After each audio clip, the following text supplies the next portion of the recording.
The alien ship fell from the sky like a dying star. It crashed into the Pacific Ocean with enough force to create waves that reached the coast of Japan. Within hours, every government on Earth knew something had arrived from beyond their world. Tae-Young Kim was hauling cargo across the ocean when he saw it happen. His small ship was close enough to feel the impact shake the water. He should have turned around and sailed away. Instead, he sailed closer. The alien vessel was huge, at least 3 times larger than any human ship. It floated on the surface, smoking and broken. Strange lights flickered across its silver hull. Tae-Young grabbed his radio and called for help, but he didn't wait for it to arrive. He pulled his boat alongside the alien ship and climbed aboard. Inside, he found them. 3 aliens, each one different from the others. They were hurt and scared. One of them looked at Tae-Young with 6 golden eyes and made sounds he couldn't understand. But Tae-Young understood fear. He understood pain. He helped them onto his boat and radioed again for medical assistance. By the time military vessels arrived, Tae-Young had already saved their lives. The world changed that day. The 3 aliens were from something called the Galactic Union. They told human leaders that Earth had been watched for centuries. The Union knew humans existed but considered them too primitive to contact. Humans couldn't travel faster than light. They couldn't leave their own star system. They were nothing special. The aliens were grateful for the rescue, but they made it clear that Earth wasn't ready to join the galactic community. Maybe in another 1,000 years, they said. Then they called for a rescue ship and prepared to leave. But humans had other ideas. The crashed ship was badly damaged, but it wasn't completely destroyed. Before the Union could retrieve it, human scientists swarmed over every centimeter. They took pictures, measurements, and samples. A woman named Nari Park led the engineering team. She had spent her whole life building ships and engines. Now she stared at technology that shouldn't be possible. The engine was the prize. It bent space itself, allowing the ship to travel between stars in days instead of decades. Nari didn't fully understand how it worked, but she understood enough. She copied everything she could before the Union took their ship back. The Galactic Union sent representatives to Earth. They gave speeches about patience and proper development. They said humans needed to grow naturally, to discover faster-than-light travel on their own. It might take 500 years or 1,000, but that was fine. The galaxy had waited this long. Earth's leaders smiled and nodded and agreed to everything. And then they built their own FTL drive. It took 18 months. The drive was ugly and inefficient. It broke half the rules of physics that Union ships followed. But it worked.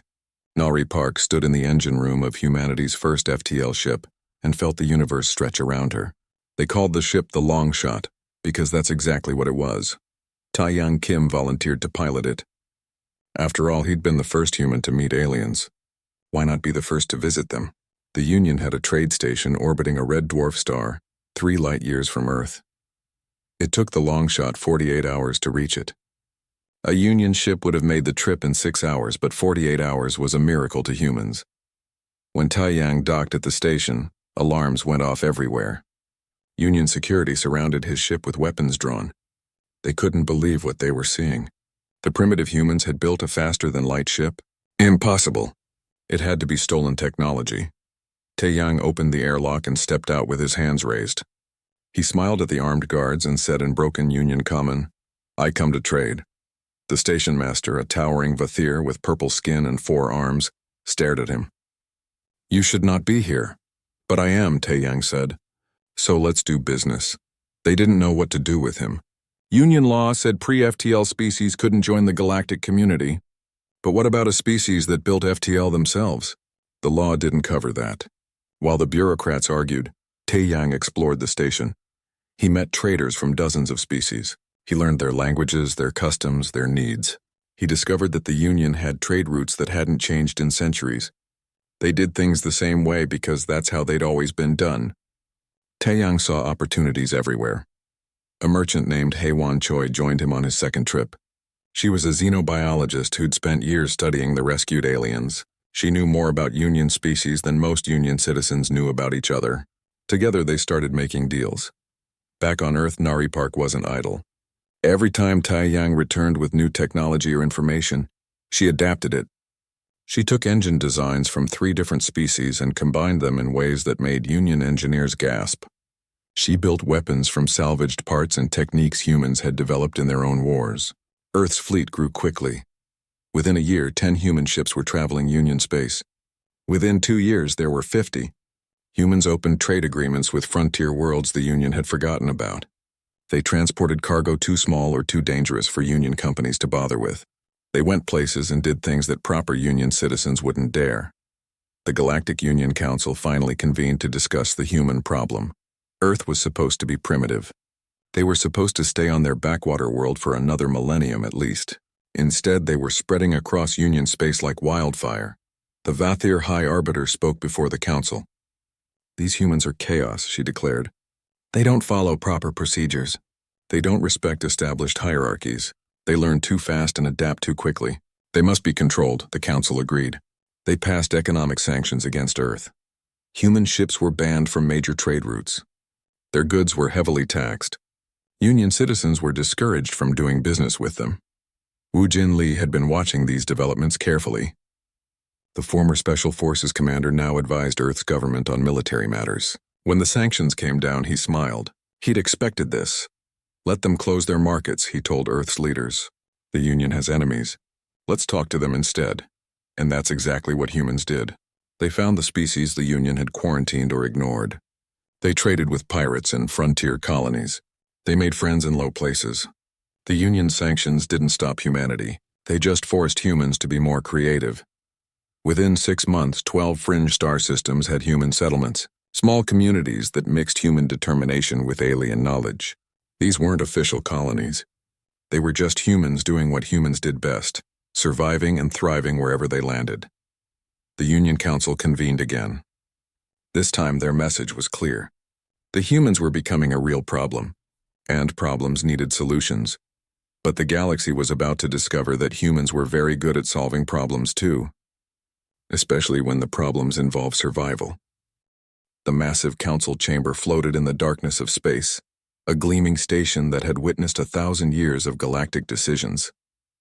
Inside, representatives from dozens of alien species sat in their designated seats, their forms ranging from towering crystalline beings to small tentacled creatures. At the center podium stood Ambassador Dae Kim, his dark suit a stark contrast to the colorful robes and armor of the aliens around him. Dae's jaw was tight as he listened to Chancellor Vextor speak.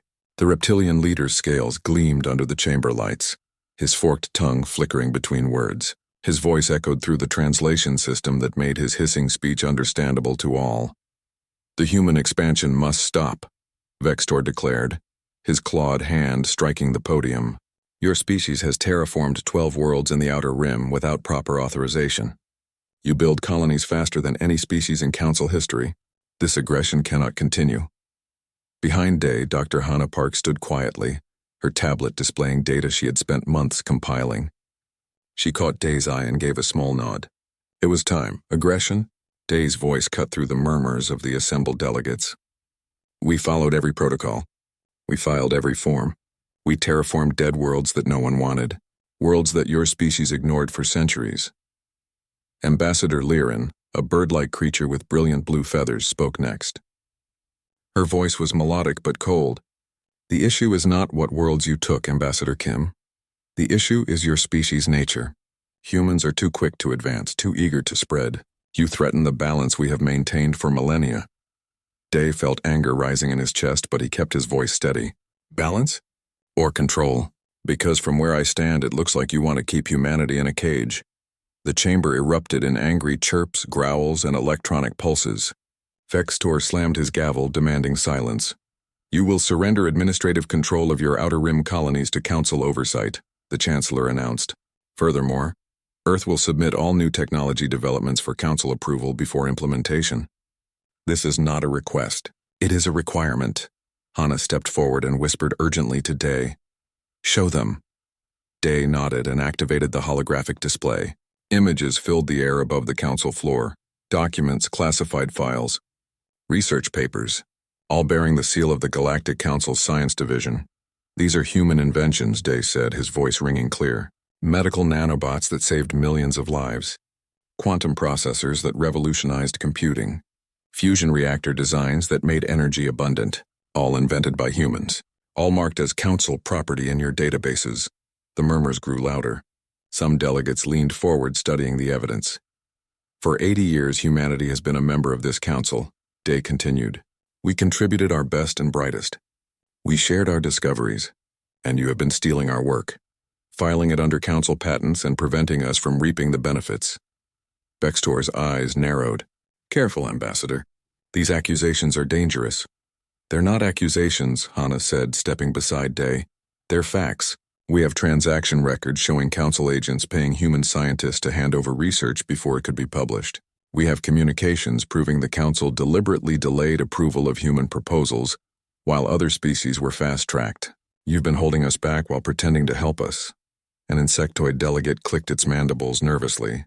If this is true, the council has violated its own charter. It is not true, Vextor snapped.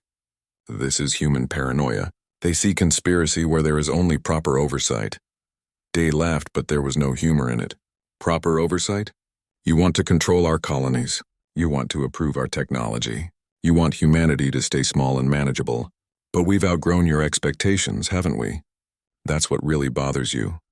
Liren stood, her wings spreading wide. Your arrogance proves our point, Ambassador Kim. Humanity is dangerous. You refuse to understand your place in the galactic order. Our place? Day's eyes blazed. You mean beneath your heel? The chamber fell silent. The tension was thick enough to cut. Vextor leaned forward, his voice dropping to a threatening hiss. Submit to council oversight or Earth will face sanctions. Trade embargoes, travel restrictions, military blockades if necessary. You cannot stand alone against the United Council. Day looked around the chamber. He saw fear in some faces, anger in others, and calculation in most. These species had ruled the galaxy for so long that they forgot what it was like to be challenged. They expected humanity to bow, to beg, to comply, but humanity had never been good at bowing. Dai straightened his jacket and looked directly at Vextor. His next words would change everything. He knew that. Hana knew that. Perhaps even the Council knew that. 80 years ago, humanity was excited to join the Galactic Council, Day said slowly, making sure every word was clear. We thought we were joining a community of equals. A partnership. But we were wrong. This is not a council. It's a prison. And humanity does not do well in cages. You dare, Vextor began, but Day cut him off. Humanity built itself from nothing. We survived ice ages, plagues, wars, and our own worst impulses. We split the atom, conquered our solar system, and reached for the stars with nobody's help. We don't need your approval. We don't need your permission. And we sure as hell don't need your oversight. Hana pressed a button on her tablet. Somewhere on Earth, messages were being sent. Orders were being given. There was no going back now. Effective immediately, Day declared, his voice steady and strong. Earth withdraws from the Galactic Council. We revoke all treaties, agreements, and obligations. Humanity will chart its own course from this day forward. The chamber exploded with noise. Aliens shouted in dozens of languages. Vextor's roar of rage cut through the chaos. Security drones descended from the ceiling, surrounding Day and Hana with glowing weapons. But Dai didn't flinch. He stood tall, meeting Vextor's furious gaze without fear. You've made a grave mistake, the Chancellor hissed. No species has ever left the Council. We will make an example of humanity. You will crawl back to us begging for mercy. Day smiled grimly. You're welcome to try. The security drones escorted them from the chamber. As they walked through the corridors toward their ship, Hana spoke quietly. We just started a war. No, Day replied. They started it 80 years ago when they decided humanity was a threat to control. We just finished it. Their ship detached from the station and turned toward Earth. Behind them, the council chamber descended into chaos as delegates argued, threatened, and schemed. The galaxy had just changed forever, and humanity had fired the first shot without pulling a trigger. The council armada emerged from faster-than-light travel at the edge of Earth's solar system, like a swarm of metal locusts. 10,000 warships, their hulls gleaming in the distant sunlight, arranged in perfect formation. It was a sight designed to inspire awe and terror. No military force in recorded history had been this large. On the bridge of the flagship Eternal Dominion, Chancellor Vextor watched the display with satisfaction. Earth hung before them, a blue jewel surrounded by pitiful defenses. 3,000 human and allied ships scattered across the system, trying desperately to form defensive lines. They actually think they can stop us, Vextor hissed to his commanders. Amusing. Begin the attack. I want Earth conquered within 3 days. Make the humans watch as we dismantle everything they built. But in the command center beneath the Rocky Mountains, Fleet Admiral Tae Choi was not afraid. He was ready. All units, this is Admiral Choi. Protocol Defiance is now active. Remember your training. Stay unpredictable, stay fast. Make them regret coming to our home. The battle began as the Council fleet advanced.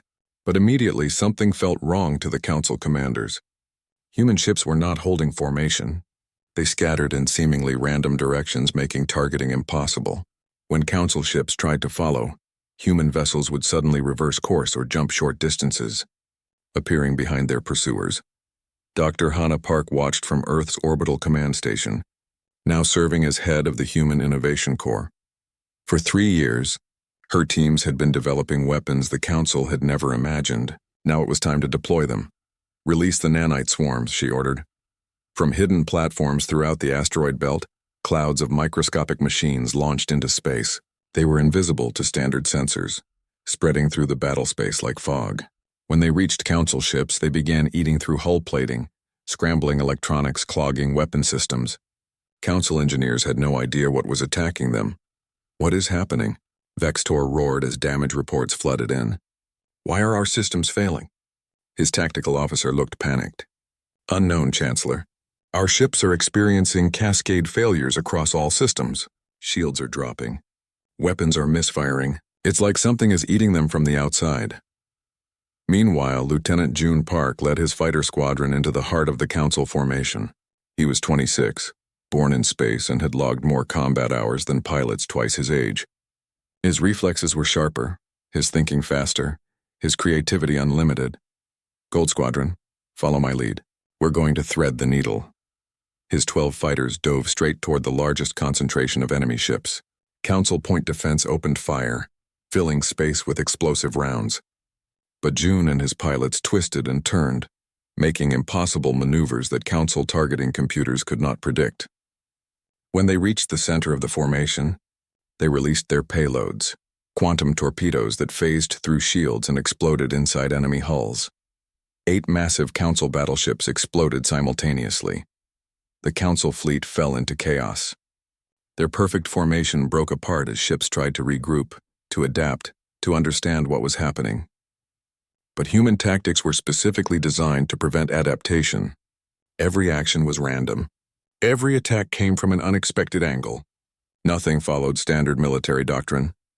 Sir, we have lost over 300 ships, Vextor's officer reported, voice shaking, and we have not even reached the inner system yet. Vextor's rage boiled over. Continue the advance. They cannot maintain this forever. Overwhelm them with numbers. But the humans had more surprises. As the Council fleet pushed deeper into the solar system, they encountered the defense network Earth had been building for a year. Hidden weapons platforms activated throughout the asteroid belt and around Jupiter's moons. Not obvious military stations, but disguised as mining facilities, research outposts, even hollowed-out asteroids. The Council fleet found itself under fire from every direction. And human weapons were different. Railguns fired projectiles at near light speed. Plasma cannons burned hotter than any Council weapon. AI-coordinated battle networks allowed human forces to fight as one unified entity, while Council ships still relied on chain-of-command communication that was slow and predictable. The Battle of the Asteroid Belt lasted 18 hours. When it ended, the Council had lost over 2,000 ships. The humans had lost 400, but every loss hurt. They could not afford attrition warfare.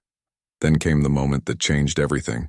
The Council flagship, Eternal Dominion, pushed forward with its escort fleet, determined to break through to Earth. They were the most powerful ships in the Council arsenal, with shields that could withstand anything humanity had thrown at them so far. Admiral Tae ordered the execution of his most dangerous plan. All carriers, launch everything. I want every fighter, every bomber, every drone we have in space. Swarm them. Thousands of small craft launched from human carriers. Lieutenant June led the assault, his squadron forming the tip of the spear. But this was not about firepower. This was about precision. Human fighters darted around the flagship, targeting specific points on its hull. They were not trying to destroy it. They were mapping it, scanning it, finding weaknesses in real time and transmitting data back to command. Dr. Hana received the data and smiled. Found it. The flagship's shield generators have a 3-second refresh cycle. If we time it perfectly, we can hit the generators during their restart phase. She transmitted coordinates to a specialized strike team. 6 human ships equipped with prototype weapons approached the flagship from different vectors. They waited, counting down. 3, 2, 1. 6 beams of coherent energy struck the flagship's shield generators simultaneously during their vulnerable moment. The shields collapsed. Before they could restart, conventional weapons poured into the exposed flagship. Missiles, torpedoes, railgun rounds. Everything the human fleet had.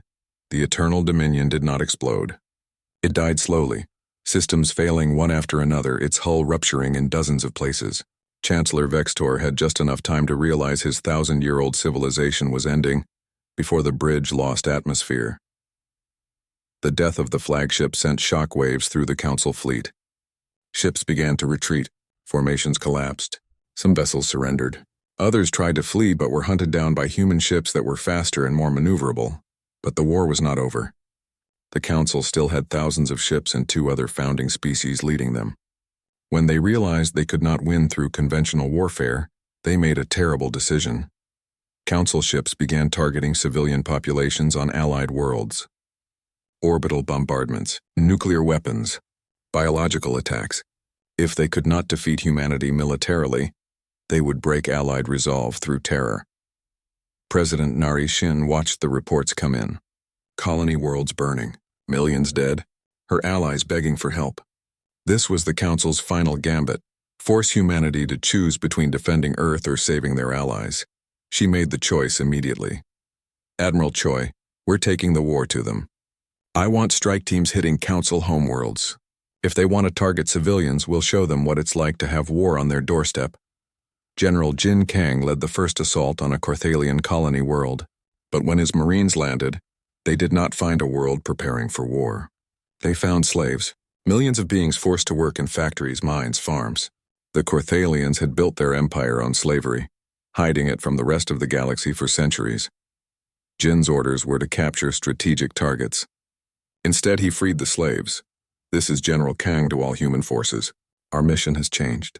We're not conquerors. We're liberators. Free everyone you find. Show them humanity offers freedom, not just revenge. The message spread across occupied Council territories. Human forces were not destroying. They were freeing.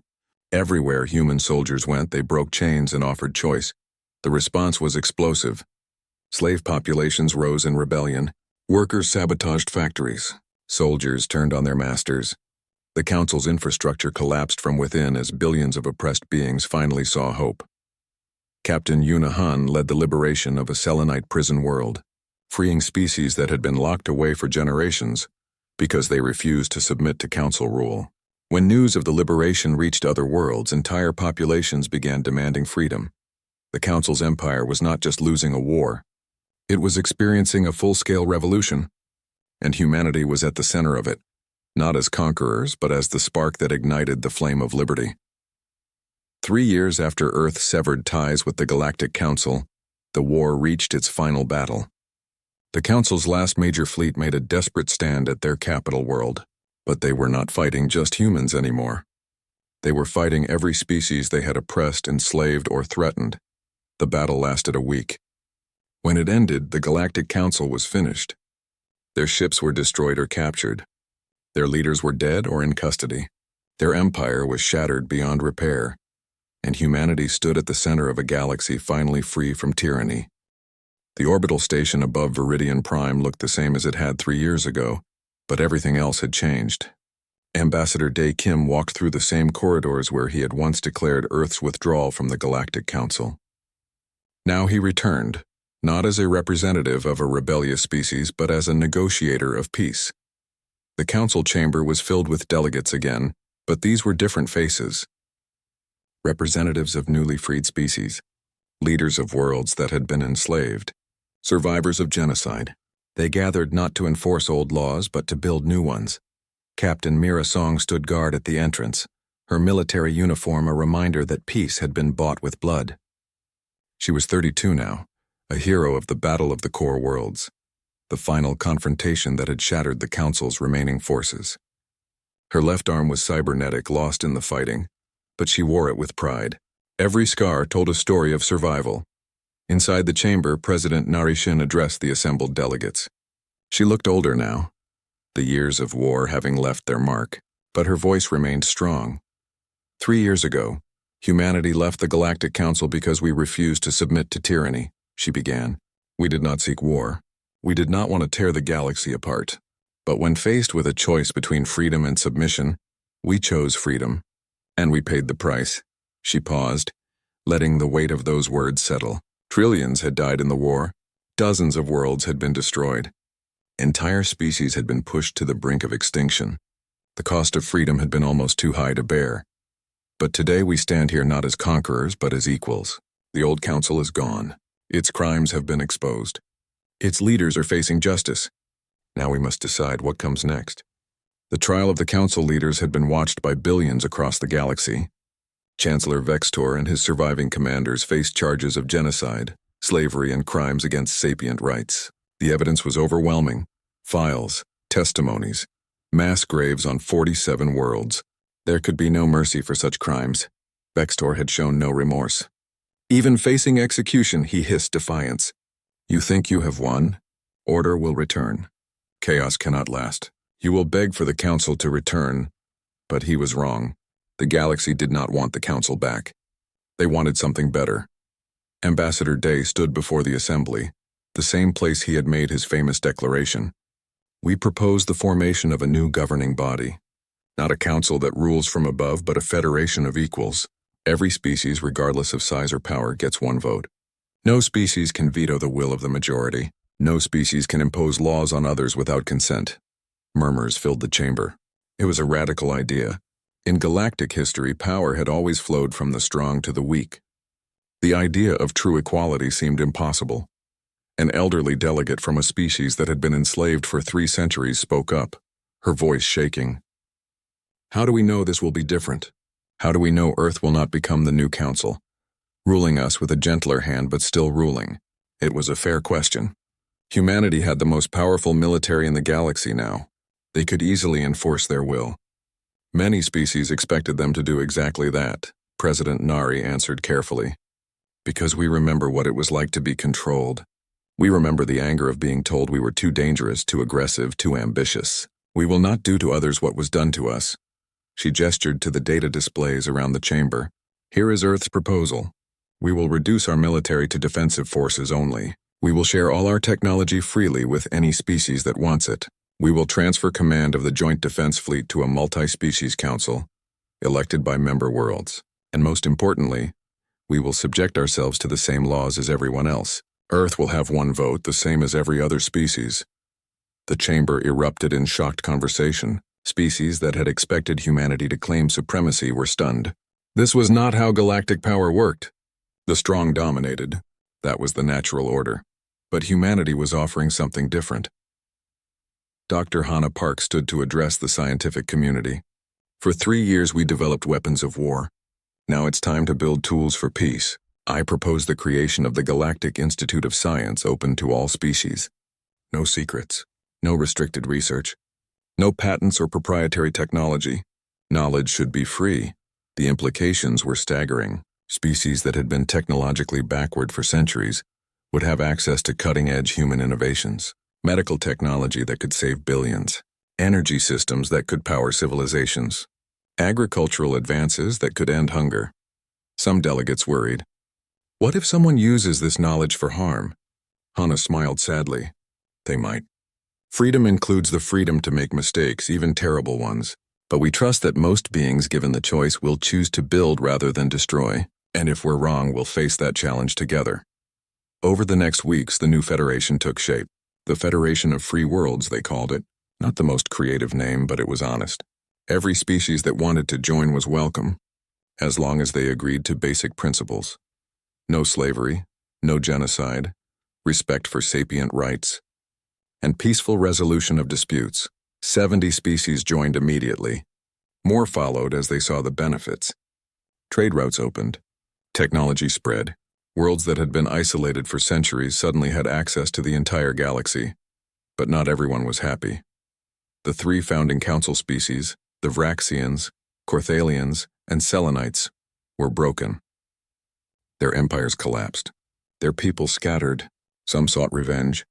Pirates and terrorists emerged from the wreckage, attacking soft targets, trying to destabilize the new order.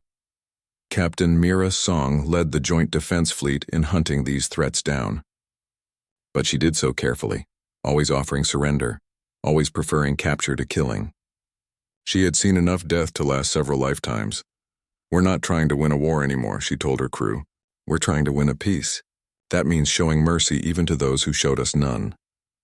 5 years after the war's end, Ambassador Day stood on the observation deck of the new Federation headquarters, watching ships come and go. Human vessels, alien freighters, mixed crews all working together. It seemed impossible, but here it was. A galaxy learning to cooperate. Director Sora Yoon joined him. Her intelligence network now focused on preventing conflicts rather than winning wars. "The last of the war crime trials concluded today," she said. "The Council's secret files have all been opened to the public. Every species can see what was done in the name of order." Day nodded. "Will it be enough? Will they remember, or will history repeat itself?" Sora considered the question. "I don't know. But we gave them a choice. What they do with it is up to them." That was the truth humanity had learned. You could not force people to be free. You could only offer them the choice and hope they took it. General Jin Kang retired from active service and became an instructor, teaching the next generation of officers. His lessons focused not on how to win battles, but why battles should be the last resort. "War is easy," he told his students. "Peace is hard. Any fool can destroy. It takes wisdom to build."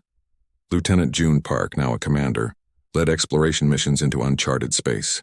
There were species out there who had never encountered the Council, who knew nothing of the war. First contact protocols emphasized respect and exchange, not dominance. Captain Yuna Han returned to New Jeju, the colony she had defended years ago. It had been rebuilt, bigger and more beautiful than before. She served as governor now, helping settlers from a dozen species build lives together. Sometimes she walked the memorial garden, where 300 names were carved in stone. The colonists who had died defending their home. She made sure their sacrifice was never forgotten. Dr. Hannah Park's Galactic Institute of Science became the crown jewel of the new Federation.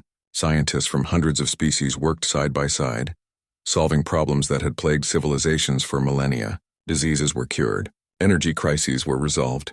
Worlds were terraformed. Knowledge, once hoarded, now flowed freely. And in the halls of the Federation Assembly, President Narration completed her final term and stepped down, as required by Federation law. She had led Earth through its darkest hours, but now it was time for others to lead. She handed power to the next elected president with relief. The burden had been almost too heavy to bear. In her retirement, she wrote a memoir. The final chapter was titled The Price of Freedom. "We did not set out to change the galaxy," she wrote. "We only wanted to be free. But freedom is infectious. Once one species breaks their chains, others start to question their own. The Council fell not because humanity was stronger, but because the idea of liberty was stronger than the reality of oppression. The cost was terrible. We lost millions. Entire worlds were scarred. The rebuilding will take generations. But when I look at the galaxy today, I see something that was worth the price. I see species working together as equals. I see former enemies becoming friends. I see a future where no one kneels. That is humanity's legacy. Not conquest, not domination, but the simple, radical idea that all sapient beings deserve freedom, dignity, and choice. 10 years after Earth severed ties with the Galactic Council, Ambassador Dae Kim attended a ceremony at the old Council station, now converted into a museum. President Nari Shin stood before the emergency session of Earth's Global Assembly, her face projected on screens across every human colony and allied world.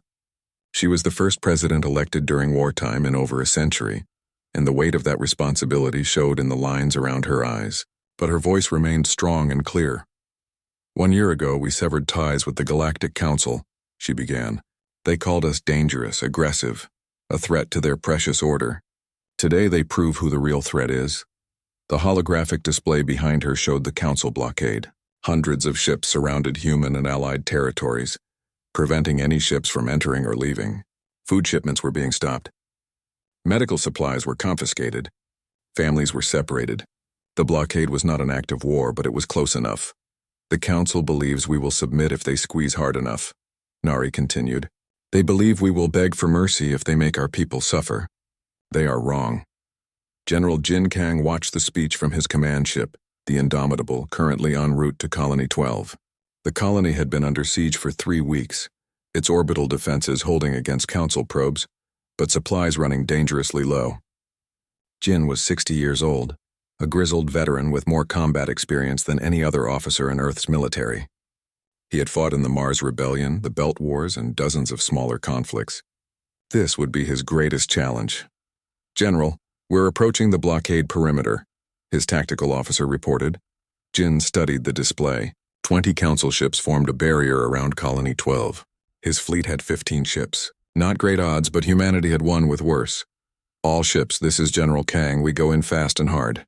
No warnings, no negotiations. These people have been starving our colonists for 3 weeks. Time to teach them that has consequences. The battle was brutal and quick. Human ships dove into the blockade formation like sharks, their weapons firing before the Council ships could properly react. Jin's tactics were simple. Create chaos, break the formation, and get supplies through to the colony. It worked. Within an hour, the blockade was broken. 8 Council ships were destroyed or crippled. The rest retreated. Supply shuttles raced down to Colony 12, carrying food, medicine, and hope. When footage of the battle reached Earth, Jin became an instant hero. But he knew the truth. This was just one colony. There were dozens more under blockade. And the Council had thousands of ships. They could afford losses. Humanity could not.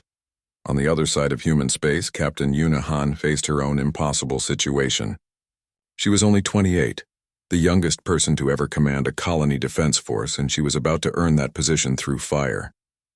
Her colony, New Jeju, had 300,000 civilians and exactly 12 defensive satellites. The Council attack force heading her way had 40 warships. Captain, they're demanding our surrender, her communications officer said, voice shaking. Yuna looked at the young man. Most of her crew were colonists, not professional soldiers. Farmers, engineers, teachers who had volunteered when the crisis began. They were scared. She was scared. But fear was not an excuse to give up. Tell them New Jeju does not surrender, Yuna said calmly. Tell them if they want this colony, they'll have to take it from our cold, dead hands. The battle lasted 6 hours. Yuna used every trick she knew. She activated dummy satellites to confuse targeting systems. She hacked into Council communication networks and fed false information. She positioned defense platforms in unexpected patterns, making the attackers waste ammunition on empty space. When Council Marines tried to land, colonist militia ambushed them with improvised weapons and intimate knowledge of the terrain. By the time relief forces arrived, New Jeju still stood. 32 of the 40 Council ships were destroyed or damaged. Yuna had lost 10 of her 12 satellites and 300 brave colonists, but they had held. The galaxy watched these battles with growing amazement. Humans were not just surviving. They were winning. Meanwhile, in a secret location, Commander Rival sat across from Director Sora Yoon. Rival was Vraxian, a member of one of the Council's founding species. But he was also tired of lies. I served the Council for 30 years, Rival said, his translated voice bitter.